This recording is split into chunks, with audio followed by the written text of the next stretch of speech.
right? We not having that. We want to build a community, forever. Kids win, we win. Period.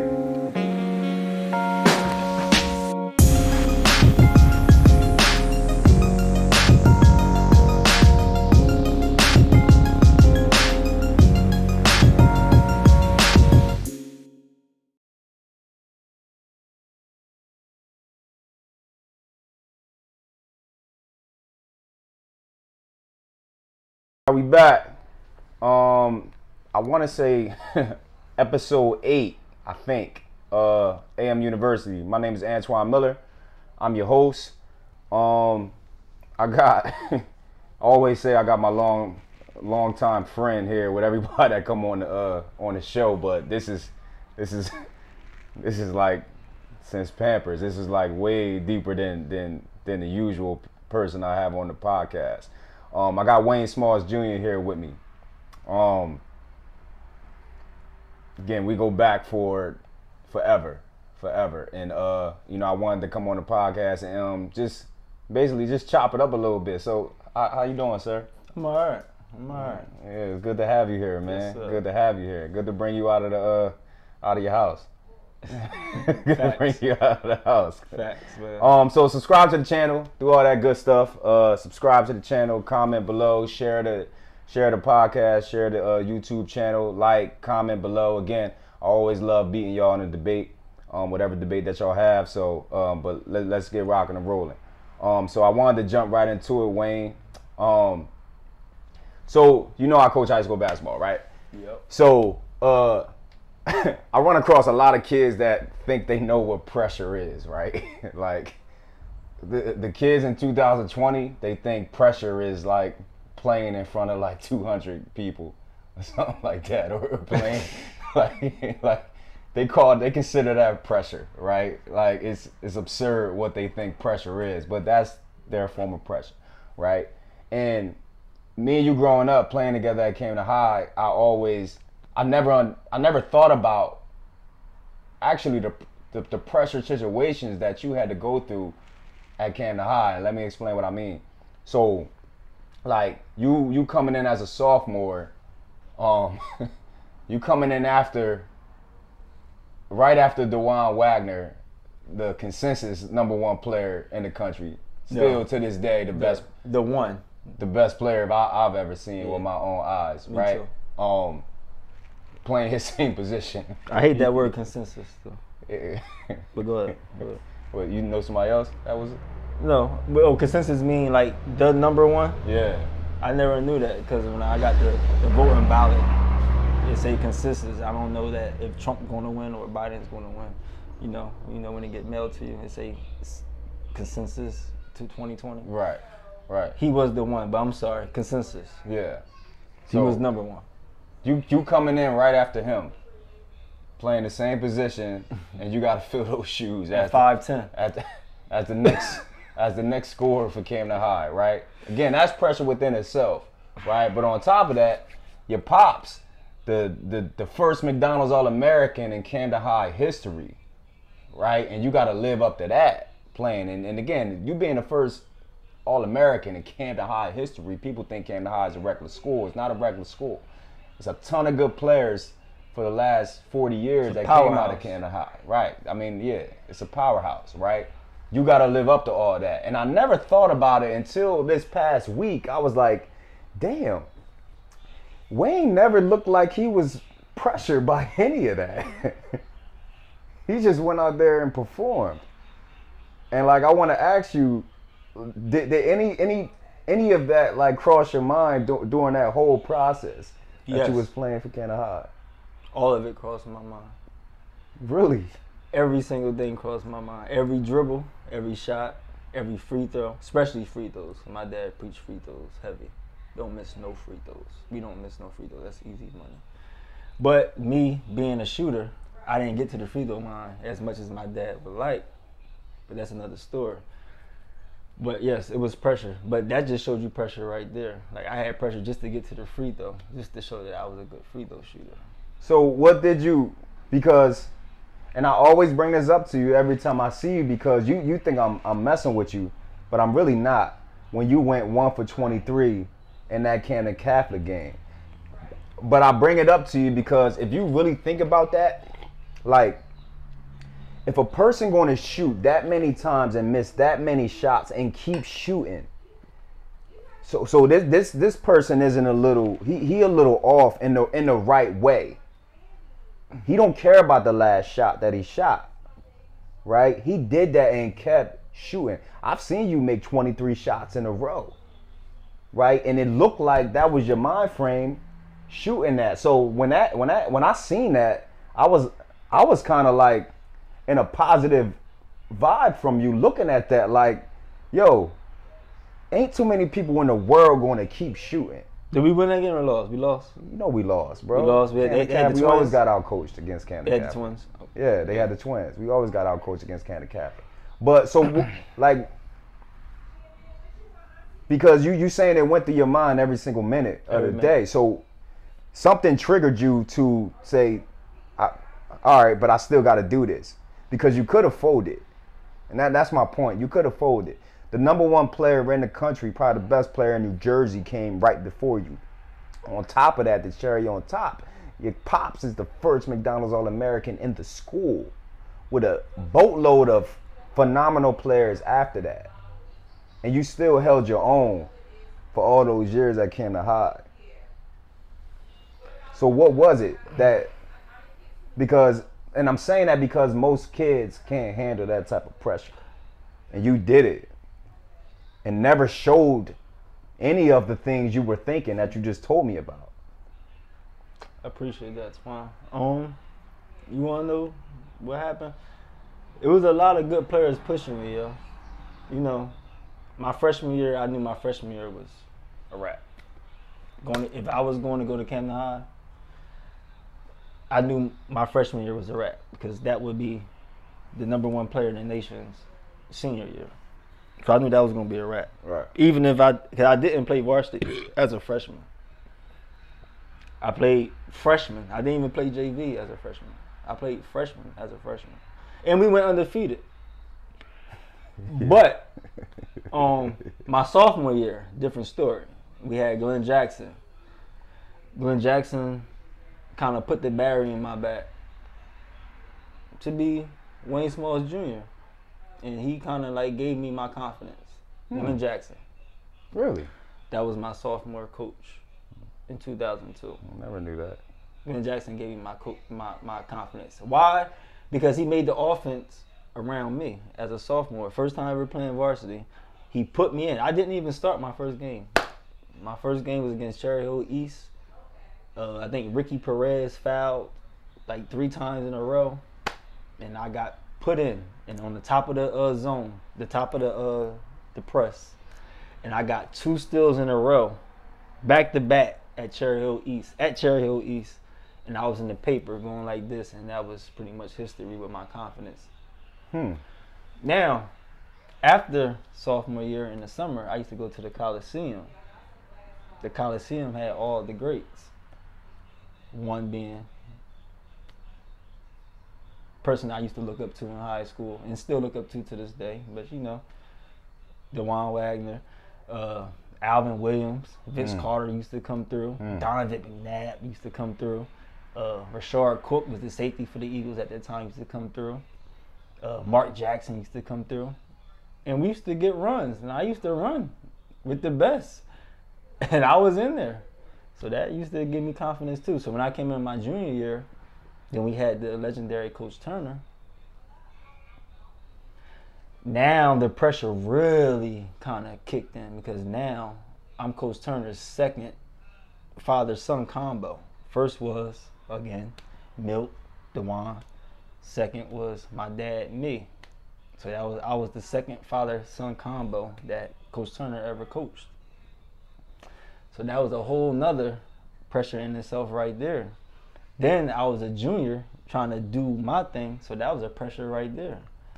Then outside of that, I had people like you, my friends, that if I shot 1 for 21 or 1 for 23 in the Camden Catholic game, he gonna be like, yo man, you shot 0 for Winfrey. Like, what's up? Like, da-da-da. I gotta deal with that. Then when I get home after my shower and everything, I call my dad.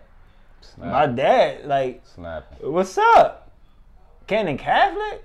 This dude got it that fast. So pressure, man, listen, I went through pressure, but I think that pressure made my character and made me a strong man. So, yeah. I hope I answered that question. Yeah. Nah. Absolutely, man. Absolutely.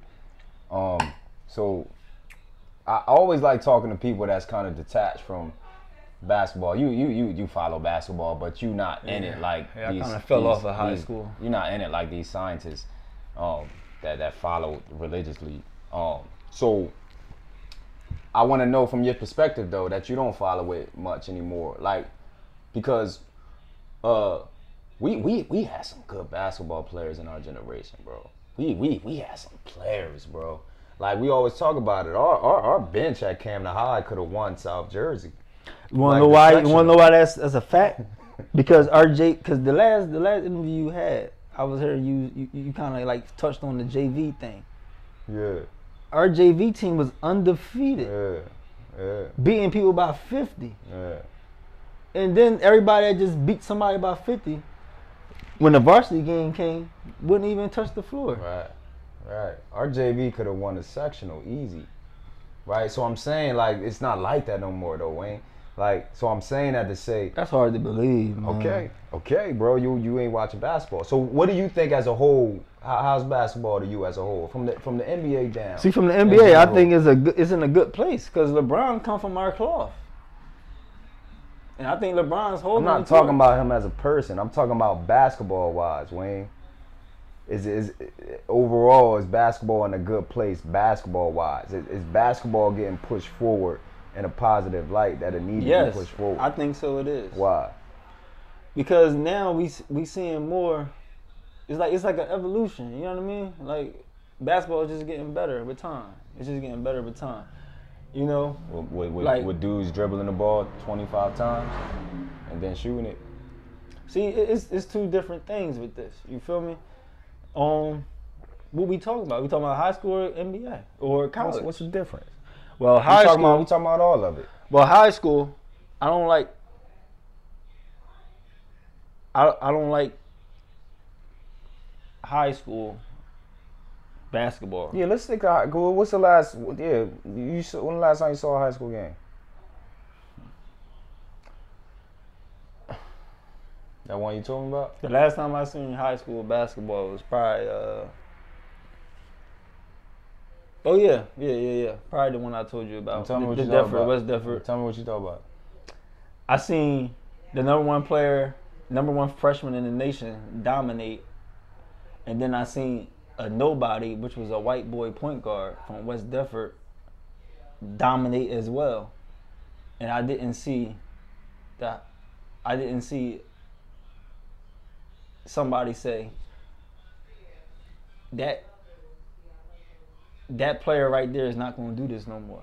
It was like a tick for tack. It was like let's watch him score. Let's watch him score. Let's watch him score. Let's watch him score. I know in my day we would have threw 2-3 people at him. If he's going to score all the points, we was going to just stop that in the bud. We was going to nip that in the bud right there. It was somebody else that was going to beat us. But this particular game, I seen number one freshman probably had 30. This nobody probably had 27. That's so different now. I didn't like it, but I get it because you can't put that pressure on just one player. But it was the coach. You get what? That they just allow him to just do what he wanted to do. They was happy about they was winning. They was beating the crap out of the Deptford, but it wasn't no grit. Right. It wasn't no grit. Right. So when we came up, like I can say that we didn't prepare and everything for basketball and everything because we was out living our life like we was college superstars in high school. We out like we living like prep parties and stuff. Like take that for what it's worth. But when it came down to playing basketball, no, I gotta ask you that. No, I gotta ask you that because you 100%. I know what you about to say. Right? When it came to playing basketball, we could have been playing the best player in the country. It didn't matter to us, right? No. It didn't matter to us, right? Not from Camden. Cause you from Camden. It didn't matter, Not from bro. Camden, man. You gonna have to kill me, bro. You going If you kill me talking about twice. you gonna come score 30, that's gonna be the toughest 30 you ever. I remember met. Al Fisher, the great Al Fisher, Pennsauken. On a Saturday morning, came to Camden High. He averaged like 40 during this time. And they was undefeated. They put this 20 guy something named though. They put this guy named David Foster on him. I think he's still thinking about David Foster to this day. Love you, Dave. I love you too, Al. Al was a monster. Ho. Al was a monster, man. I was a monster. Al was a monster, but this was a bad morning, Saturday morning for Al Fisher.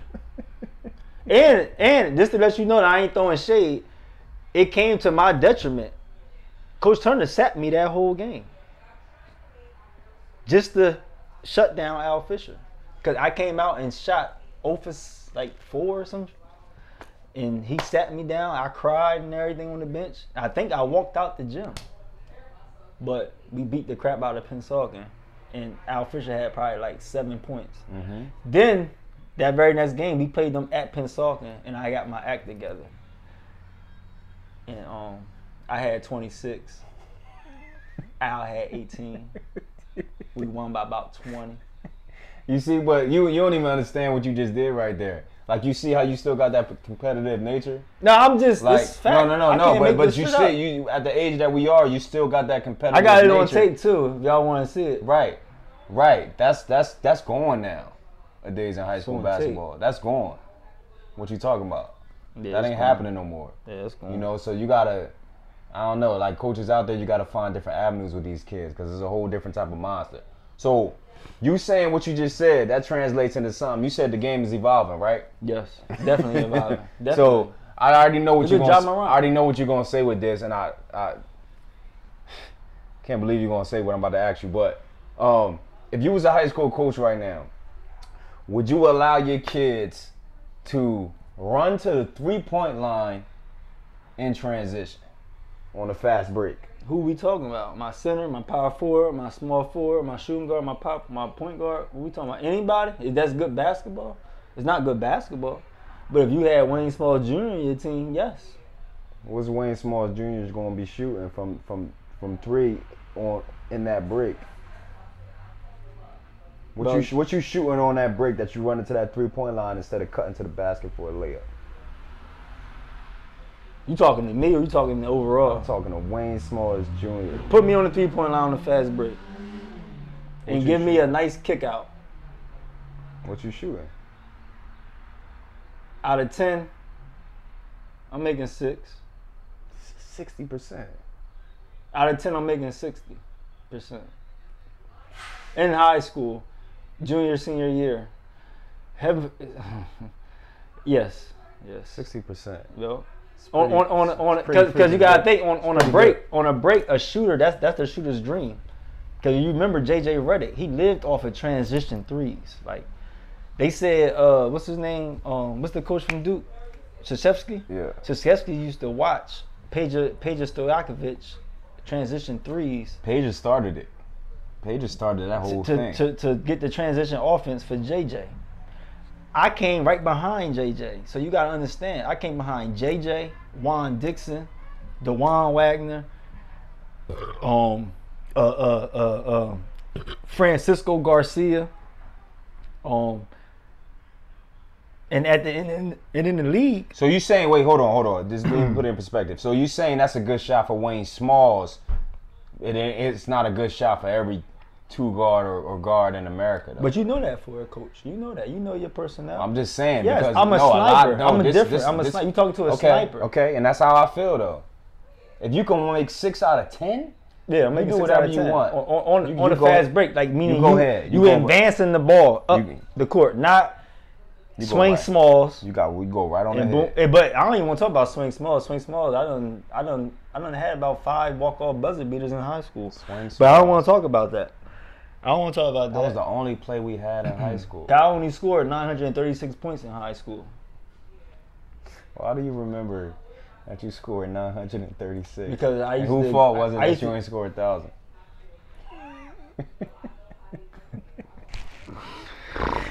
Whose fault was it that you didn't It score was 1,000? definitely my fault It was your fault. Okay. that I ain't score Okay. 1,000 points, Shamari. It was definitely my fault. I scored 936 points, my nigga. All right. Shamari Moore. Yo. Okay. So I mean, I think this kind of.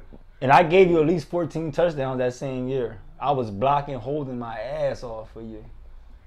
Shamari Love you, killed. my Yeah, nigga. Shamari killing football. I What? remember that. He was going bananas. What? That year. The offense was give the ball to Shamari. We had a great offense though. Like all Yo, around. on some real For a whole bunch of people that never played football. right? Like, and that's the type of things that happen to us, and that's why I wanted to ask you, like, yo, what if we would have really worked hard though, Wayne? Like you said what you said, right? Let's be honest. We was doing a lot of things we wasn't supposed to be doing at 16, 17 years old. We got a game tomorrow. Tomorrow, right? yo. Tomorrow, like 11 a.m. And what time we get in the house? 4. Like, we got a game at How old 11 is we? a.m. 15, 16 Driving years old. driving around the city in cars, In cars. like cars. Cops not even really, they letting us go He said that in the city. He said that. I say it. I say it. Cops letting us go and just have a good time. And we got a game, because we got a game tomorrow morning. We on the basketball team or we on the football team. Like that was, what if we would have really like worked? I think if I would have had better relationships with people, I think I would have made it farther. I can't talk for anybody else, but I think if I would have had better relationships with other people, I would have did my thing. But I was so arrogant because in reality, like from my sophomore year to my senior year, I felt like I did my thing. I felt like I was the branch. I feel like I was the branch from the Dajuan Wagner, the Michael Jordan of high school, to go back to regular basketball, but at a high level, because Camden High never wavered. It got weak real quick, and then it went back up with my boy D Block, Aaron Moss. But from Dajuan Wagner, and then that little bracket that nobody never mentions, which I call us the bridge. I call us the bridge. We was the bridge. That 2002, 3, 4. Them 3 years was the bridge that kept Camden High still relevant. We didn't do what we supposed to have did, but we did just enough that when D Block came and Vinny Walls came and my little protege Jamar Cologne came and took it over. Boy Avery from North Camden, you know what I mean? Woo little brother, Pooh. That's his name, Pooh. You know what I mean? I know, you know what I mean? Yeah. That's all, man. We did just I enough. don't want to say too much. Nah, we did just enough. But So we was the bridge. I mean, you kind of already started saying it. So you think we missed out on anything, like in high school? Hell yeah. I'm kind of mad that we didn't have social media like we had Black Planet. We had MySpace was just probably. We had like the phone. What was the phone line? The loop line. The loop. We had But the loop. that wasn't for back. That wasn't to get your game, and that was to get your. That was something else. But yo, if we had Instagram, the threes that I was shooting, like y'all talking about Steph Curry, Trae Young, I'm not lying to y'all, yo. I used to. That's why he asked me, would you want somebody to pull up on a fast break? I used to do it. I used to do it and didn't care. If I miss it, air ball, and run back down and then get back on defense. I always respected that about you, though. And you see me on the court outside, I'm doing the same thing. It's nothing different. And then when I played AAU with my mans, we did the same thing in the States, all around. Same thing. That's the only thing you regret? The only thing I regret is not having better relationships with certain people. That's the only thing I regret. You can't really put that on them. No, I'm not putting nothing. I just wish I would have had better relationships because it would have made me work out, like all that hanging out with the homies, with you and the other homies. Even though, you know what, I wouldn't change Was that nothing. your place? I wouldn't change Yeah, I was about to nothing say, because that's at the not end of your the place. day, when they would have came and got me, I would have came and got y'all. Like, it wouldn't have been no disconnect still. We was kids, I bro. would have told everybody, come on, let's go. We got to go work out with the great. We about to go work out. Come on, and then we about to go do what we about to do. Like We was kids. I don't think that was our responsibility. Like to do that, to reach out to people and to have better relationships. No, Like, that's no. not our responsibility. But our responsibility was to don't BS, don't BS, and take basketball serious. You know how Jay-Z say y'all niggas can take rap for play if you want. We took basketball for play. Yeah. And it's because we seen certain things in front of our eyes manifest that it seemed like it was easy, and it wasn't. Right. Right in front of our face, we seen it. Right. And it was work put in that we didn't see, obviously. Yeah. And we fell victim to that. Right. But I wouldn't change nothing because I'm a hell of a father. You're a hell of a man, and you're gonna be a hell of a father. Congratulations on your bundle of joy. Appreciate it. And, Appreciate it. And you're gonna be a hell of a coach when some team give you to them. Cause you know basketball. That's one thing you do know. Appreciate it. Real quick, totally random. Remember when our college professor pulled me and you into the office and said we should quit school? See, I remember that vaguely, but that had to be something with me acting like I was Allen Iverson and showing that Allen Iverson mentality around this coach, this teacher. Her name was like Jane Siegel. I was not Rutgers Camden professor for criminal justice, law and public safety. Jane Siegel. I probably went to her class out of the whole semester. Not many times. Yeah. She said that to us. And how you feel about that? You still feel the same way we felt when it happened? Because, like, I remember we walked out the room and was like, I can't believe this teacher just said this to us, bro. She said we should quit. She said school is probably not for y'all. Y'all should quit and drop out. How you feel about that today? She might have been telling the truth, Twan. Right. That's what I thought you was going to say. She might have been telling the truth. I think so. With the actions that we were showing. I think so. We was just there because you got to think about it. If you remember, I had to kind of like beg you to come to Rutgers Camden with me because I came from this little school in Florida A&M and came back up to Jersey, and I came to you and our boy Dajuan basement and I was like, yo, Twan, I'm about to go to Rutgers Camden. I need you to come with me. Yeah. You laughed at me. The reason why you laughed at me because we went to medical arts and we used to have gym at Rutgers Camden. So we looked at Rutgers Camden like the 13th grade. Like, I'm not going to Rutgers. Like, y'all laughed. Everybody laughed. Yeah. But I don't know what happened. You ended up there with me, and history would happen. And that was that. And that was that. Facts. But it was definitely a laugh when I asked you to come to Rutgers with me. But she told us the right thing. Oh, she definitely did. Because we wasn't there for the right things. We just wanted to put the ball in the bucket and go to practice. We wasn't there for a degree or nothing. Like, because we was still young, like you said. I think we got more immature in college than we was in high school. Because in high school, we knew we had to do our we knew we had to do our work. In college, like my boy Cottrell said a couple episodes back, ain't nobody watching you, bro. You get that homework, you come back to school with no homework. The teacher ain't saying, hey, Wayne, you ain't do your homework? Okay. She ain't saying that. But it all worked out, though. Because like you said, you a great father. You know what I'm saying? And, you know, we live in the life we supposed to live. And so. I scored 790-something points in college in 2 years. And he scored 790-something points. How many in high school? 936. 936. Yes. I'm going to leave it right there. 936. Appreciate this shit up. I love you, though. You should have kept your ass in Memphis.